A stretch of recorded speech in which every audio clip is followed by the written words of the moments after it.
ధాన్యం వచ్చింది, ధాన్యం అమ్మగా డబ్బులు వచ్చినాయి. ఈ రోజున మన హరిదాసులు కానీ ఇంతమంది జానపద కళాకారులకు కానీ మనం ఎందుకు ఇస్తాము ఇవన్నీ అంటే, మా దగ్గర అబండెన్స్ ఉంది. మాకు ఒక 10 బస్తాలు పంట ఉంటే మేము 2 బస్తాలు పంచుతామని చెప్పడానికి.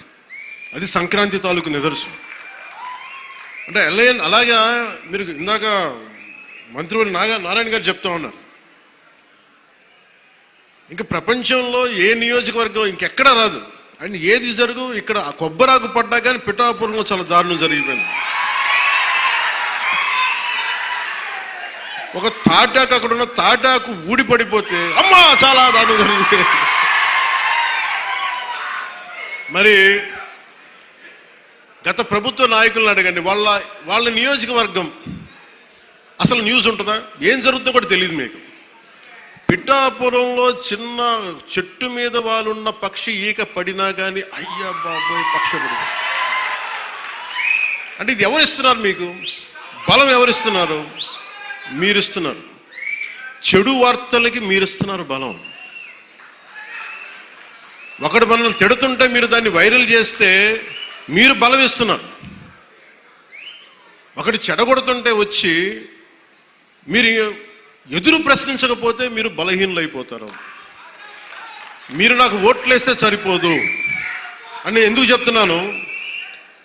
5 సంవత్సరాల పిఠాపురంలో గత ప్రభుత్వంలో ఒక్కసారి మీరు ప్రతి ఒక్కరు మేధావులు చాలామంది ఉన్నారు, పత్రికేయులు ఉన్నారు, చాలామంది విభిన్నమైన పార్టీల నాయకులు ఉన్నారు. ఈ గత 5 సంవత్సరాల కాలంలో ఎన్ని కోట్లు ఖర్చు పెట్టారో ఒకసారి అడగమని చెప్పాను. నువ్వు పేరంటాలకి రాలేదు, పబ్బాలకి రాలేదంటే, ఒక దేశం కోసం శ్రమించే వ్యక్తిని, ఇంత మందిని ఏకం చేసే వహించే వ్యక్తిని నాకు మీరు ఇవ్వాల్సింది, మేము ఉన్నాం కాచుకుంటాను, మిగతా వెళ్ళి పని చేయని చెప్తే కదా నాకు ఆనందం. అలా కాకుండా వచ్చి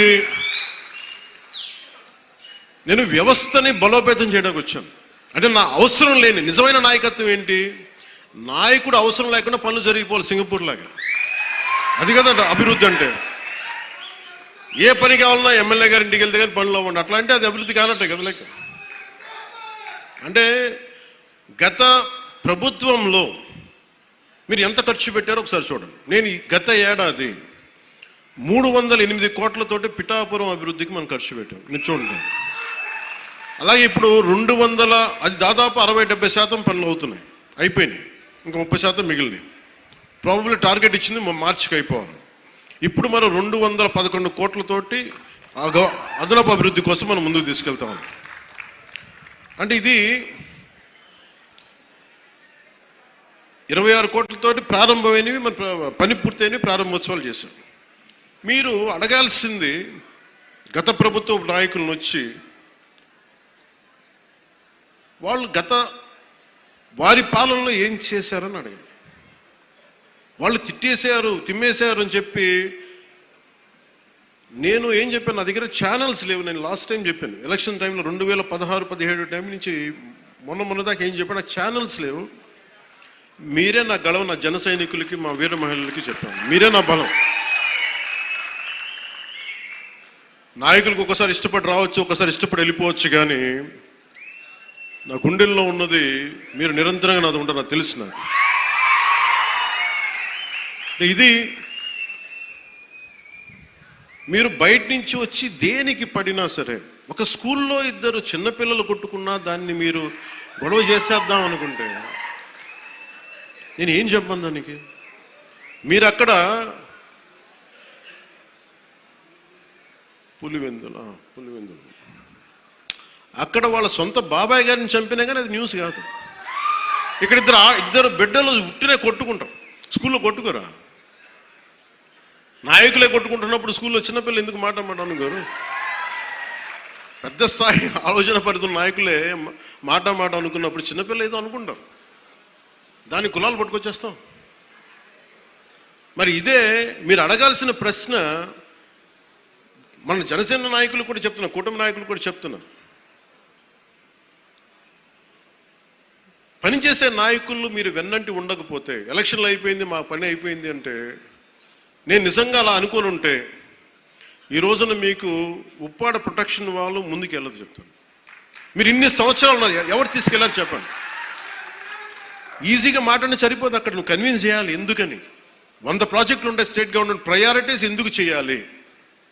ఇలాంటి 1053 కిలోమీటర్లు ఆంధ్రప్రదేశ్ మొత్తం ఉంటే, అలాంటిది మొత్తం గుజరాత్ నుంచి అన్ని తీర ప్రాంతాలు, బెంగాల్ అన్ని తీర ప్రాంతాలు, తమిళనాడు, కేరళ ఉంటే ఇలాంటి సముద్రపు కోత గురవుతూనే ఉంటాయి.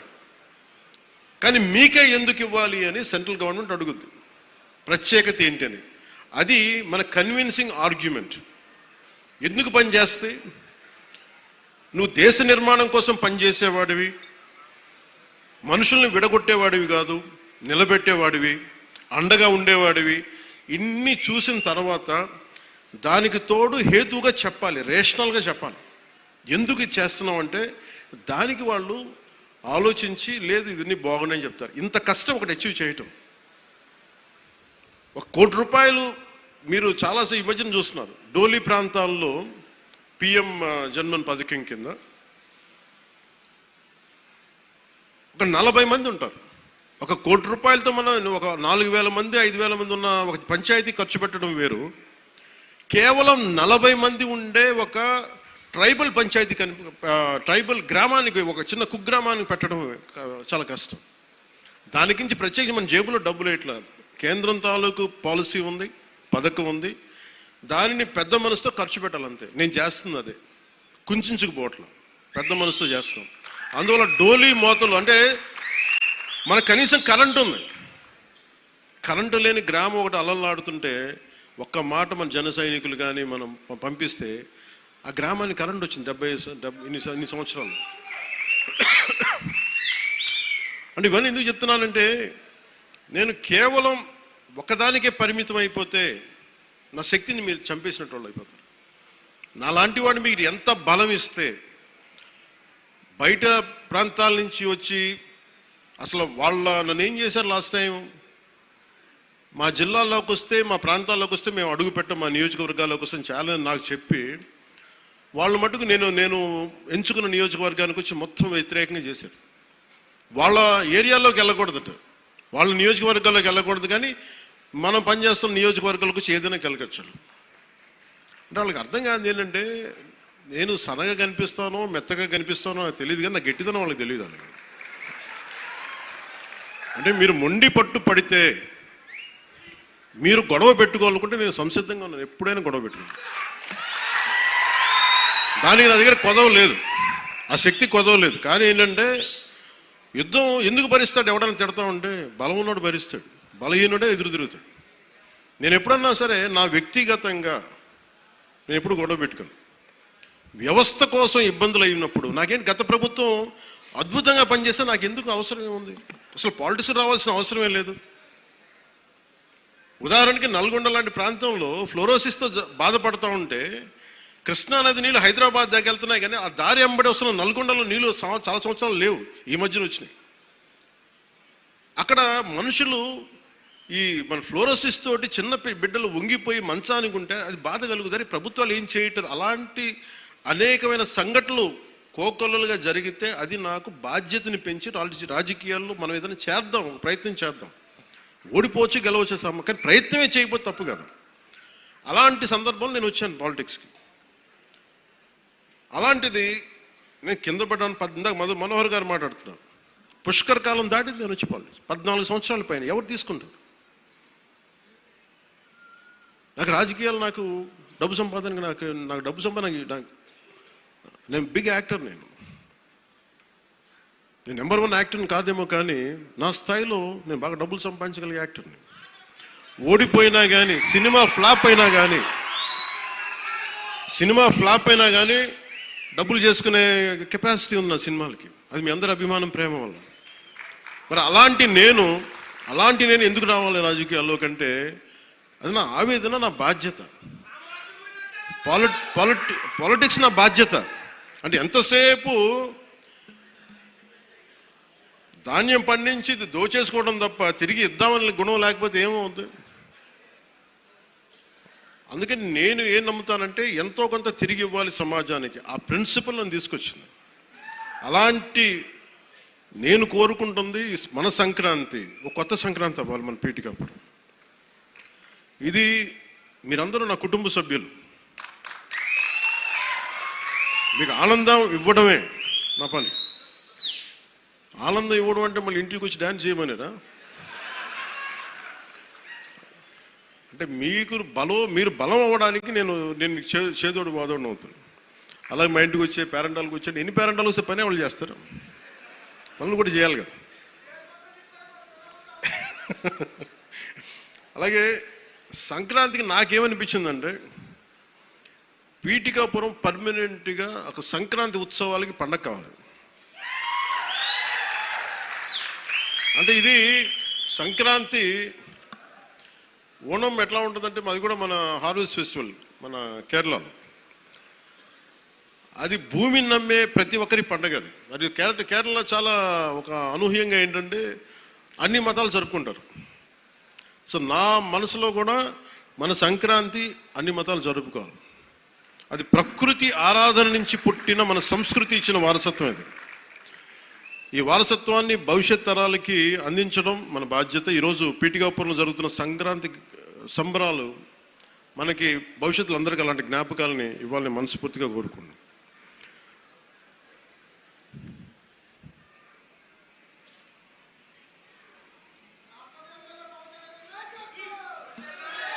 మాట అలాగే సంక్రాంతి అనగానే నేను మెయిన్గా ఎందుకు చాలా నాకు అనిపించిందంటే గోదావరి జిల్లాలండి, కోడిపందాలండి, జోదాలండి, సంక్రాంతి తాలూకు అంటే సంక్రాంతి అంటే కోడిపందాలు, జూదాలు, పేకాట. ఓకే, నేను సరదా అదేం కాదంటలేదు, చేసేవాళ్ళని చేసుకోమని చెప్పి నాకు ఇబ్బంది లేదు. కానీ అంటే నేను తెలంగాణ స్నేహితులు కూడా చెప్తా ఉంటాను. హైదరాబాద్ నేనే ఇంట్లో ఉంటే, నేను హైదరాబాద్లో ఉంటే ఇప్పుడు 10 years బ్యాక్ మేము ఎక్కడికి వెళ్తా అంటే మేము భీమవరం వెళ్ళిపోతా ఉండే, లేదంటే మేము తూర్పుగోదావరి వెళ్ళిపోతాం. దేనికి అంటే మేము అక్కడ ఈ కోడి పందాలకి ఎంత డబ్బులు వేస్తారని నాకు తెలియదు కూడా తెలియదు. నాకు అప్పుడు అర్థమైంది. అంటే నేను అనేది సంక్రాంతి అంటే కేవలం కోడి పందాలు, పేకాట, జూదం దగ్గరికి పరిమితం అయిపోతే రాంగ్ ఇండికేషన్ అవుతుంది సొసైటీకి. ఇంకెక్కడ వెళ్ళాం మనం. అది మార్పు రావాలి అంటే, ఎందుకంటే మన సంస్కృతిని మనల్ని దేనికైతే అసలు మూలం ఎట్లా ప్రారంభం అది మర్చిపోయాం అనుకోండి, మర్చిపోతే అది దారి తప్పేస్తాం. అప్పుడు మీకు మెకాలే చెప్పినట్టుగా ఒకరిని దెబ్బ కొట్టాలి, ఒకరిని సంస్కృతిని, దేశాన్ని వైపౌట్ చేయాలంటే ముందు వాళ్ళ సంస్కృతిని చంపేయడం. సో ఇది సంస్కృతి మూలాల్ని పరిరక్షించడానికి, మర్చిపోకూడదని చెప్పడానికే ఈ వేడుక ఈ రోజున పీఠిక. ఇది మొత్తం రాష్ట్రంలో ప్రతి నియోజకవర్గంలో ఇది అవ్వాలి. ఇది మనకి గోదావరి జిల్లాలో సంక్రాంతి కోడిపందాలు ₹1 చేతులు మారుతాయి అనే మాట పోవాలి. సంక్రాంతి నుంచి భోగి మంటల్లో కలిపేయాలి. సరదాగా చేసుకుంటారో ఏం చేసుకుంటారో అది వేరే, కానీ అది మట్టుకు ప్రత్యేకంగా కనిపించకూడదు. ఇది ఆప్యాయతానురాగాల గురించి, పంచే మనస్తత్వం గురించి చెప్పుకోవాలి. ఇందాక మనం చూసిన హరిదాసు కీర్తనల గురించి చెప్పుకోవాలి. గరగ నృత్యాలు, గంగిరెద్దులాటలు, కోలాటలు, భజనల గురించి చెప్పుకోవాలి. అలాగే నవతరానికి మన సాంప్రదాయాల విలువల గురించి, కళారూపాలు, సృజనాత్మక ప్రక్రియల గురించి తెలియాలి.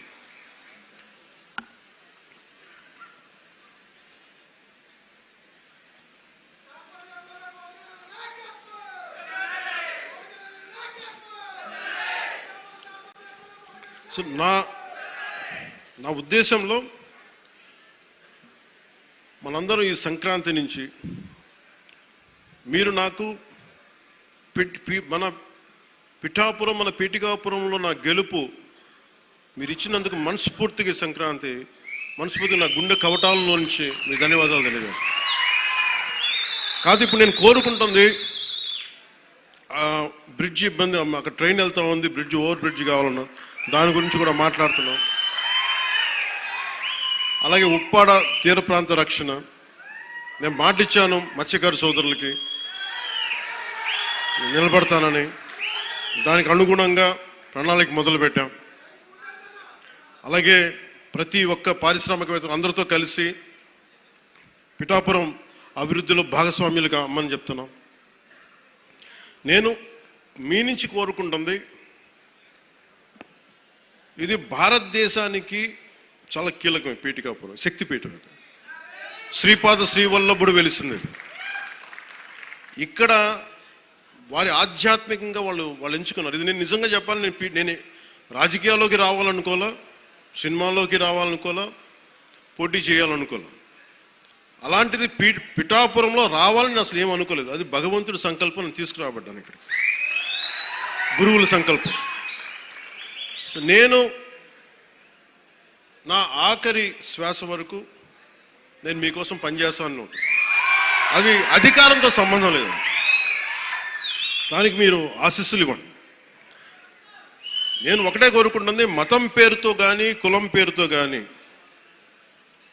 వర్గాల పేరు మీద కానీ గొడవలు తీసుకొచ్చే వాళ్ళని మటుకు మీరు వారికి మీరే బాధ్యతను తెలియచేయాలి. ఎందుకంటే మీకు ఇందాక చెప్పినట్టుగా ఒకటి విడగొట్టేయడం చాలా చాలా తేలిక మనుషులు. ఈ రోజున మనం మాట్లాడుకోవాల్సింది రైతాంగం గురించి. గౌరవ మంత్రివర్యులు civil supplies minister Nadendla Manohar గారు ఆధ్వర్యంలో, గౌరవ ముఖ్యమంత్రి శ్రీ నారా చంద్రబాబు నాయుడు గారి, నేను చాలాసార్లు సందర్భాలు చెప్పాను, ఆయన అనుభవం చాలా అవసరం అని. సో మనందరం ఒక ప్రయాణం చేసాం.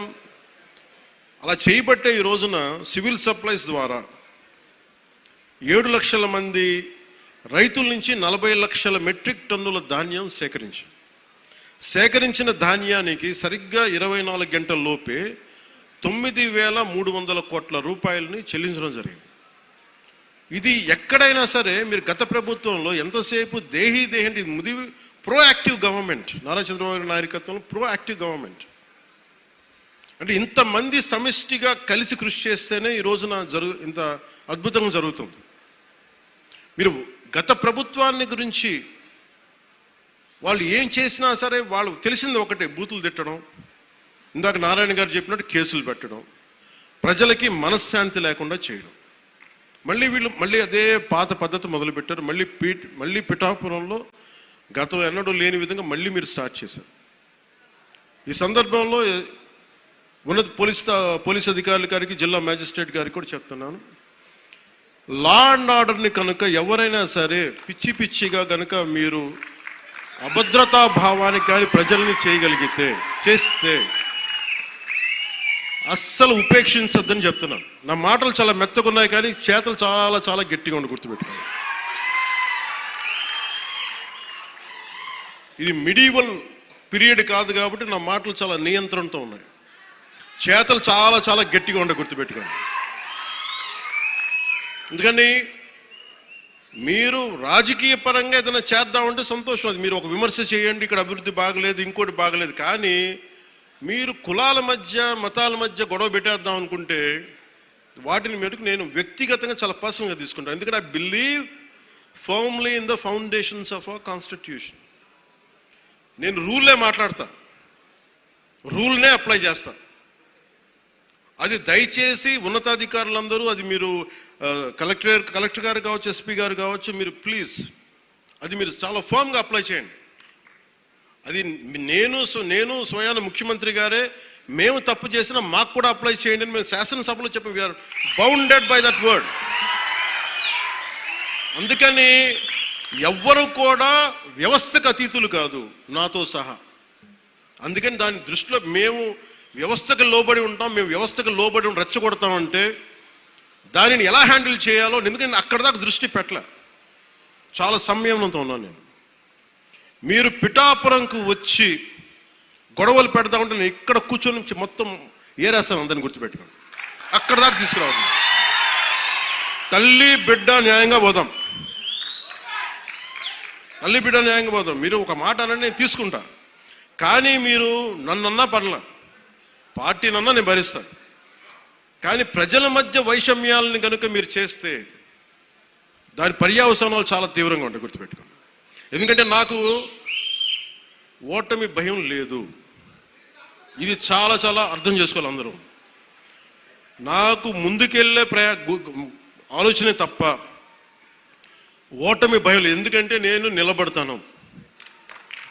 నాకు తప్పు అని నాకు నేను ఒక వాస్తవంలో బతుకుతాను. ఈరోజు పదవులు ఉండొచ్చు, పదవులు పోవచ్చు, వీటి మీద నేను ఆలోచించుకొని చేయను. ఈ రోజున ఇన్ని వేల కోట్లు, ఇందాక మనోహర్ గారు చెప్పినట్టుగా మీకు పెన్షన్స్ ఇచ్చినా కానీ, దాదాపు 24 గంటల్లో ఒక 9,000 కోట్లు పైచిల్లుకు డబ్బులు పంచినా కానీ, ఇదంతా కలెక్టివ్ అందరం కూర్చొని చేసింది. దానికి ఒక అనుభవశీలురు, ఒక బలమైన పార్టీ తెలుగుదేశం పార్టీ. ఆ పార్టీని కూడా నేను చాలా గౌరవిస్తాను. ఇప్పుడు కాదు, నేను ముందు నుంచి చెప్తున్నాను. అలానే జనసేన బలహీనం అని చెప్పట్లా. జనసేన చాలకు బలం, రోడ్ల మీదకి అన్యాయం జరిగితే జనసేనకున్న బలం అది నేను ఇక్కడ ఒక ఆంధ్ర రాష్ట్రంలో చెప్పట్లా. నా సిద్ధాంతాల్ని, జనసేన సిద్ధాంతాలు నమ్మేవాళ్ళు ఊరికి 10 మంది ఉన్నా వాళ్ళు 1000 మందితో గొడవ పెట్టుకుంటారు. అది జనసేన. ఈ రోజున కూర్చోబెట్టి నా మీద అందరూ మాట్లాడేస్తూ ఉంటాను, ఏం చేసావు అది ఇది మాట్లాడుతూ ఉంటే, మరి 2019లో అన్ని కేసులు పెడుతున్నాం, వాళ్ళందరూ ఏమైపోయారు? అప్పుడు గొంతు పెగలేదు. అప్పుడు ఏమైపోయింది? ఆ రోజు అంటే మీరు కేసులు పెడతారని మన నారాయణ గారు చెప్తున్నారు కదా. అందుకని ఇవన్నీ దృష్టిలో పెట్టుకొని మీరు ఈ అలయన్స్ని దయచేసి ఎవరు కూడా, జనసేన నాయకులు కావచ్చు, కూటమి నాయకులు ఎవరైనా కావచ్చు, దీన్ని దయచేసి బలహీనం చేయకండి. ఎందుకంటే నాకు చంద్రబాబు నాయుడు గారికి చాలా అపారమైన అవగాహన ఉంది మన ప్రజలను ఎలా కాపాడాలని. మా ఇద్దరి మధ్య అసలు అలాంటి అరమరికలు కానీ విభేదాలు కానీ లేవు. ఇండివిజువల్గా ఒకసారి మాట్లాడచ్చు, కానీ కొన్ని చోట్ల 2 పక్షాల నాయకులు కావచ్చు, ఇది ఎక్కువ కాలం నిలబడదు. నేను చెప్తున్నాను కదా, ఎందుకంటే స్టెబిలిటీ ఇవ్వాల్సిన బాధ్యత మా మీద ఉంది. అందుకని మేము దాన్ని తీసుకున్నాం. అలాగే పెన్షన్స్ ఉన్నాయి. ఎన్టీఆర్ భరోసా పెన్షన్ కింద ప్రభుత్వం 63,50,000 మంది పెన్షన్దారులకి ఆర్థిక భద్రతను అందిస్తుంది. ప్రతి నెల దాదాపు 2,750 కోట్ల పెన్షన్, సామాజిక పెన్షన్ పంపిణీ చేస్తుంది. ప్రతి నెల 1వ తారీఖున బెనిఫాక్టర్స్, లబ్ధిదారులకి నిరంతరంగా అందజేస్తున్నాం. దానికి డ్రామాలు చేయట్లా. మేము ఆ వ్యవస్థను పెట్టాం, ఈ వ్యవస్థను డైరెక్ట్గా అసలు గోల్ చేయకుండా డైరెక్ట్గా ప్రభుత్వ అధికారులు వచ్చి ఇంటికి వచ్చి తలుపు తట్టి ఇస్తున్నారు. అంటే గత వాళ్ళు ఏం చేస్తున్నారంటే ఇవి చేసిన విధానం కాదు అది. అలాగే చేనేత కార్మికులకి ఉచిత విద్యుత్ ఇవ్వడం జరుగుతుంది. మరమగ్గాలకి నెలకి 500 యూనిట్లు, మగ్గాలకి 200 యూనిట్ల వరకు ఉచితంగా. తల్లికి వందనం ద్వారా 62,27,000 మంది విద్యార్థులకి 10,000 కోట్ల రూపాయలు సాయం చేశారు. వాళ్ళు కొన్ని వేల కోట్లు దోచేసుకుంటా ఉంటే 23,000 కోట్లు, 25,000 కోట్లు మద్యం, కల్తీ మద్యం అందజేసి దోచుకుంటే మనం అన్నీ ఆపి, వాళ్ళ దోపిడీని ఆపి ఇక్కడ 10,000 కోట్ల రూపాయలు తల్లికి వందనం పథకానికి ఇస్తా ఉన్నాం. అన్నా క్యాంటీన్లో కనీసం మన డొక్కా సీతంలాగా మనకు అన్నం పెట్టే క్యాంటీన్లు అవి కూడా తీసేశారు. తిరిగి అవి నారాయణ గారి ముందుండి, గౌరవ ముఖ్యమంత్రి గారు చెప్తే నారాయణ గారు ముందుండి ఆయన ఒక సిస్టమిక్గా being an mathematics professor with precision, mathematical precision ఉంటుంది. అలాగే ఆయన ఒకటి అనుకుంటే గోళ్ళు ఆయన చాలా బాగా చేస్తారు. కానీ ఆయన అనుకోవాలి బలంగా. సో అలాంటి ఆయన ఒక ఆదేశం ముఖ్యమంత్రి గారు ఇస్తే 204 అన్నా క్యాంటీన్లని చాలా సమర్థవంతంగా ఇప్పుడు దాకా 4 కోట్ల భోజనాలని అందించడం జరిగింది. అలాగే ఆటో డ్రైవర్స్కి ఏడాదికి 15,000 చొప్పున 436 కోట్ల రూపాయలు అందించడం జరిగింది. దాదాపు 2,90,000 మంది లబ్ధి పొందారు.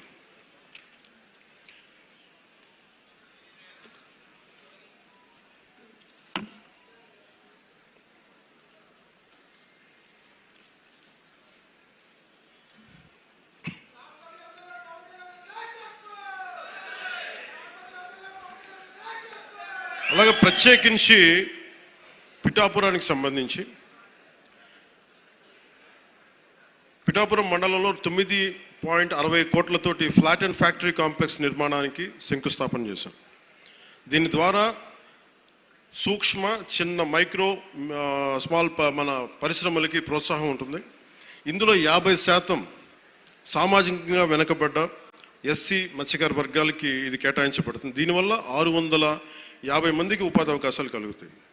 అలాగే ఉప్పాడ కోనపాపపేట గ్రామాన్ని వాతావరణ మార్పుల్ని తట్టుకునే సామర్థ్యం కలిగిన తీర ప్రాంత మత్స్యకారులకి గ్రామంగా అభివృద్ధి చేయడానికి 2 కోట్ల రూపాయలతోటి multipurpose fishery centre, dry fishing platforms, RO ప్లాంట్లని ఏర్పాటు చేస్తూ ఉన్నాం. అలాగే ఉపాధి హామీ పథకం ద్వారా 31 కోట్ల 21 లక్షలతో మినీ గోకులాలు, హెల్త్ క్లినిక్లు, పంచాయతీ భవనాలు, గ్రామీణ రోడ్ల నిర్మాణానికి శంకుస్థాపన చేశాం. రహదారులు R&B శాఖ ద్వారా 26.95 కోట్ల రూపాయలతోటి 10 ప్రధాన రోడ్లని మరమ్మతులు చేపట్టాం. పిఠాపురం మున్సిపాలిటీలో 6.80 కోట్లతోటి డ్రైన్స్, మోడల్ అభివృద్ధి చేస్తున్నాం. గొల్లప్రోలు నగర పంచాయతీలో 3 కోట్లతోటి డ్రైన్ల నిర్మాణం చేపట్టాం. పిఠాపురం, గొల్లప్రోలుకి త్వరలోనే సూవేజ్ ట్రీట్మెంట్ ప్లాంట్లు మంజూరు అవుతాయి. ఎందుకంటే చెత్త చూస్తామని చాలా ఇబ్బందిగా ఉంటుంది. సో అందుకని STPలు దీన్ని తొందరగా ఆమోదం చేయబడతాయి. అలాగే దీనికి ప్రత్యేకించి ఇందాక నారాయణ గారు మాట్లాడుతూ, ఎందుకంటే ఒకసారి నెల్లూరులో పెరిగాను కాబట్టి నెల్లూరు అభివృద్ధి చాలా బాగుంటుంది. ఆయన ఎమ్మెల్యే అక్కడ ఒక స్థానికంగా, అంతకుముందు కూడా 2014లో కూడా. ఇందాక నాకు వారంటే చాలా ఆనందం కలిగించినది, మీకు కూడా ఆనందాన్ని పంచుకోవాలనుకుంటున్నాను. నేను నెల్లూరుని ఎలాగ అభివృద్ధి నేను నా హయాంలో చేశామో, పిఠాపురం, గొల్లప్రోలు ఈ మండలాలని, ఈ మున్సిపాలిటీలని అంత సమర్థవంతంగా అభివృద్ధి చేసే బాధ్యత నేను తీసుకుంటాను. ఒకసారి మీరున్నా లేకపోయినా నేను నా బాధ్యత చేస్తాను అని చెప్తున్న మనస్ఫూర్తిగా వారికి, మన పిఠాపురం నియోజకవర్గ ప్రజల తరపున వారందరికీ మనస్ఫూర్తిగా, నారాయణ గారికి మనస్ఫూర్తిగా ధన్యవాదాలు. అలాగే కామన్ గుడ్ ఫండ్స్ ద్వారా 14 కోట్లతోటి పిఠాపురంలోని 20 దేవాలయాల అభివృద్ధి పనులకి శంకుస్థాపన చేస్తాం. ఈ పనులకి నిధులు మంజూరు చేసిన ఆనం రామనారాయణ రెడ్డి గారికి మనస్ఫూర్తిగా నా కృతజ్ఞతలు. అలాగే శాస్కీ ఫండ్స్ ద్వారా గత కాలంలో గత ప్రభుత్వంలో రోడ్లు అనేది ఇబ్బంది అవుతూ ఉంది. వాళ్ళు అప్పులు చేశారు, మరి ఏమి చేశారో తెలియదు, కానీ డబ్బులు అయితే ఇందాక ఉపన్యాసకులు చెప్పినట్టుగా కేంద్ర ప్రభుత్వం జల్ జీవన్ మిషన్ కోసం 25,000 కోట్లు, 23 ఇంకా లక్ష కరెక్ట్ చెప్పి 25,000 కోట్ల పైచిలకు రూపాయలు ఇస్తే వాళ్ళు కేవలం 4,000 కోట్ల రూపాయలు ఖర్చు పెట్టారు. అంటే 50-50. సో 2,000 కోట్ల రాష్ట్ర ప్రభుత్వం ఇస్తే 2,000 కోట్లు కేంద్ర ప్రభుత్వం ఇస్తుంది. ఆ 4,000 కోట్లతో ఏమైపోయారంటే పైపులు వేశారు. ఆ పైపులు వేశారు, దానికి రిజర్వాయర్లు లేవు, దానికి కనీసం సోర్స్ పాయింట్స్ లేవు. ఇప్పుడు మనం చాలాసార్లు మన గ్రామాల్లోకి వెళ్తే, మన పంచాయతీలకు వెళ్తే అలాంటి పరిస్థితులే ఉన్నాయి. దానికోసం ఇప్పుడు మనం 5 మల్టీ విలేజ్ పర్పస్లు పెట్టాము. ఇవన్నీ మాట్లాడటానికి ముందు మనం డబ్బు పెడితే, ఎందుకు ఆ పథకంకి ఈ రోజున తూట్లు పడిపోయినాయి అంటే, ప్రధానమంత్రి గారు చాలా కంప్లైంట్ ఉంది. నేను ప్రజలకి కనీసం ఒక 55 లీటర్ల నీళ్ళు అందించాలి అని అంటే, పంపించిన డబ్బుని రాజకీయ వ్యవస్థ తినేసి, మనకి కాంట్రాక్టులు తినేస్తే ప్రజలకి ఏం చేస్తామన్న ఒక బాధ, ఆవేదన ఉంది. సో వారికి మేము వెళ్ళి కన్విన్స్ చేసి, ఇంత కావాలి అంటే తిరిగి మన చెప్పిన విధానమో, లేదంటే మన కమిట్మెంటో, నారా చంద్రబాబు నాయుడు గారి అనుభవం అన్నీ కలిపి మీ అందరి కృషి మనస్ఫూర్తిగా మళ్ళీ ఒక దాదాపు 24,000 కోట్ల రూపాయలు మంజూరు చేశారు ఈరోజు. దానివల్ల మనం ఈ మల్టీ విలేజ్ పర్పస్ మన ఈ స్కీమ్స్ రన్ చేయగలుగుతున్నాం. అంటే పట్టణాల్లో కానీ గ్రామాల్లో కానీ మన మౌలిక వసతులు మెరుగుపరచాలని అభివృద్ధితో ఈ పనులు చేస్తూ ఉన్నాం. అలాగే పిఠాపురం మున్సిపాలిటీలో గత 6 నెలల్లో 4 కోట్లతో పూర్తయిన అభివృద్ధి పనులని, అలాగే గొల్లప్రోలు నగర పంచాయతీలు 80 లక్షలతో పూర్తయిన పనులని ఈ రోజున మనం ప్రారంభించాం. గ్రామీణ ప్రాంతాల రోడ్ల పరిస్థితి మెరుగుపడాలనే ఉద్దేశంతో ఉపాధి హామీ పథకం ద్వారా 12.45 కోట్ల రూపాయలతో 41 గ్రామీణ రోడ్లని ప్రారంభించాం. అలాగే రాబోయే వేసవిలో విద్యుత్ ఇబ్బందులు లేకుండా పిఠాపురం పట్టణంలో 2.95 కోట్లతో నిర్మించిన 33/11 kV ఎలక్ట్రిక్ సబ్స్టేషన్ని నేడు ప్రారంభించాం. గతంలో శంకుస్థాపన చేసిన పిఠాపురం పశువుల సంత ఆధునీకరణ పనులని 1,35 లక్షలతోటి పూర్తి చేసి ఈరోజు ప్రజలకి అందుబాటులో తీసుకొచ్చాం. వరదల సమయంలో రాకపోకలకి ఇబ్బంది ఉంటే నేనే వెళ్ళాను, కూర్చొని పోనసారి గొల్లప్రోలు నగర పంచాయతీలో హౌసింగ్ కాలనీలో వైసీపీ గొప్పతనం ఏంటంటే, వాళ్ళు ముందు వేసేస్తారు, అక్కడ రోడ్లు ఉన్నాయా లేదా, ఆ స్థలం నీది, ఆ స్థలం నీది పెట్టేశారు. చూస్తే లోపలికి పోతే మొత్తం దోమలమయం. కనీసం ఎంత కామన్ సెన్స్ అంటే, మన పంచాయతీ హౌసింగ్ కాలనీలో అక్కడ యువత మాట్లాడారు, అన్న ఎక్కడన్నా సరే మనం కనీసం డ్రైనింగ్ లేఅవుట్ ఇలా వేస్తారు, స్థలాలు వేసి ఇచ్చేస్తారు ముందు, అక్కడ కనీసం రోడ్డు వేయాలి,